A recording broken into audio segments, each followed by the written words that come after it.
Hi friend welcome my YouTube channel Mamun lifestyle मो दीप्ति आपण मानक स्वागत जनाऊँ फ्रेंड्स। चलतु देखि नबा आजिर रेसिपी रे सांग माने अछि रसगोल्ला। बहुत भाई भौणी मानक रसगोल्ला जना न थाए, जदि से जना थाए ताले वीडियो आपण माने स्किप करके जाई परिबे। जदि जना नाही ताले वीडियो टिकु फुल वाच करंतु जानि परिबे रसगोल्ला केमिति बनेइबा।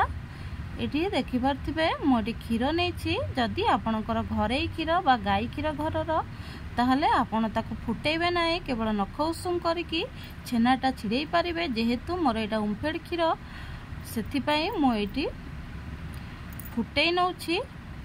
एठी मो भिनेगर नेछि 2 चम्मच, 1 लिटर क्षीर रे 2 चम्मच भिनेगर, 2 चम्मच पानी मु मिक्स कर नेला परे एठी देखि पारथिबे क्षीर रे अल्प अल्प दे एमती गोळेई नबा।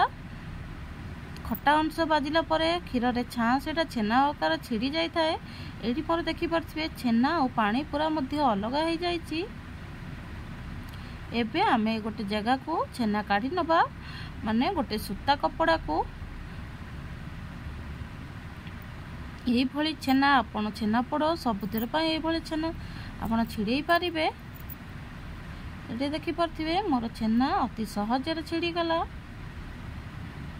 एबे आमे जेहेतु भिनेगर देइथिले सेथि पई भिनेगर फ्लेवरटा बहुत माने कड़ा बास्ना थाए तार खट्टार।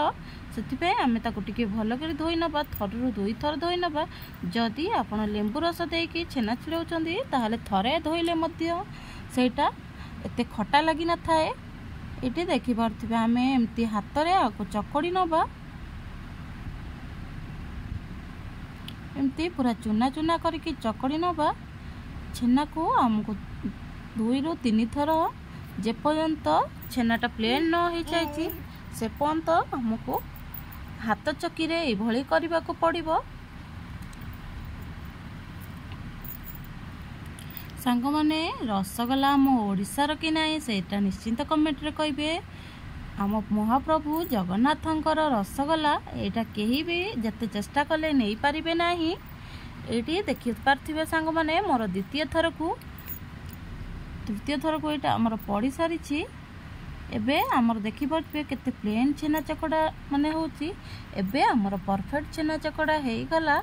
एबे आमे ताधरे रखिथिबा चीनी पाउडर, चीनी रे मोटे किछि गुजराती ऐड करिकि ग्राइंडर करि नैथिली। जेहेतु मोर चीनी पाउडर थिला सेथि पई मु ऐड करिछि। एटी देखि पारुथिबे आमे ए भली ताको एबे चकड़ी नबा। एबे आमे ताको पूरा गोल गोल गोल गोल करि नबा।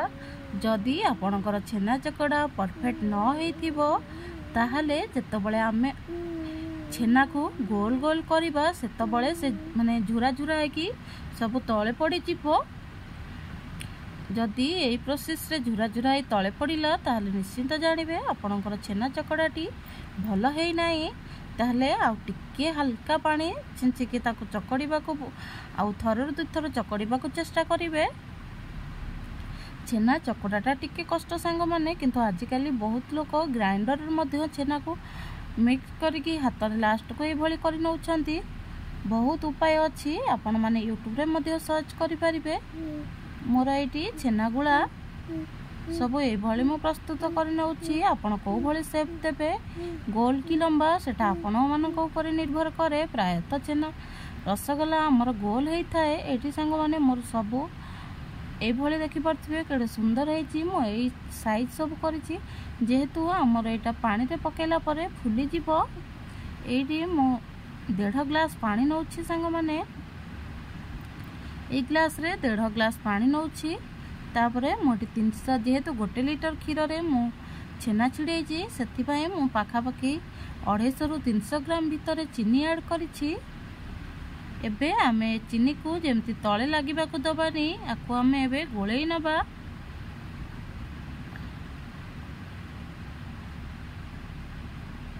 आपण ए चीनी सिरा रे गुजराती पकेई नेबे। एडी देखि पारथिबे मु लेंबू रस 2 टोपा चिपुड़ी नेछि।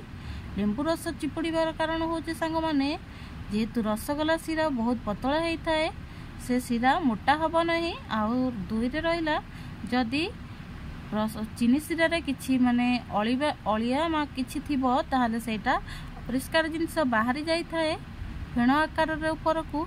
एठी आमे सब रसगोला नहीं जाइछे। जदि रसगोला हमर किछि खराब हेतिबो सेटा केबे भी भासीबनी फुडी जीवो। एठी देखि परथिबे हमर परफेक्ट हे गलानी। केते बड़ बड़ हे गलानी, केते छोटो साइज करथिली फुली की केते बड़ बड़ आकार हे गलानी। एबे आमे आकु पानी रे पके की चेक करिबा एटा हमर परफेक्ट अछि कि नाही। जदि पानी रे पकेला परे एटा जदि माने पूरा सुखी गला भलिया हे गला, पूरा पिचकी गला, ताहले जानिबे एटा हमर परफेक्ट हे नाही। एटी टिके फाटिबो जेहेतु 2 मिनिट भितर मोटा को काढी की चेक करूची। एटी देखि परथिबे केमती रस पूरा होउची। तापर पुणी पके देला परे आपण मन को देखौची सेटा पुणी ऊपर को भासी आसी की पुणी परफेक्ट हे गला। एबे हमर रेडी हे गला रसगोला। आम महाप्रभुंकर प्रिय बा आम ओडिशा लोकंकर प्रिय हार्ट होची रसगोला। एटी देखि परथिबे टेस्टी टेस्टी रसगोला हमर बने की रेडी हे गला। एमती आपण माने बने की बंधु बांधव जदि घर को आछंदी किंबा का घर को जाउछंदी निजे घरे बने की रसगोला नहीं पारिबे बा आपण को बनले खाई पारिबे। जदि मोर ए भिडियोटी आपण मानकु भलो लागि थाए ताहले निश्चिंत गोटे लाइक करिवे, कमेंट करिवे, सांग मानक सहित शेयर करिवे। रहुछि नमस्कार, जय जगन्नाथ। देखा गोटे नेक्स्ट वीडियो रे।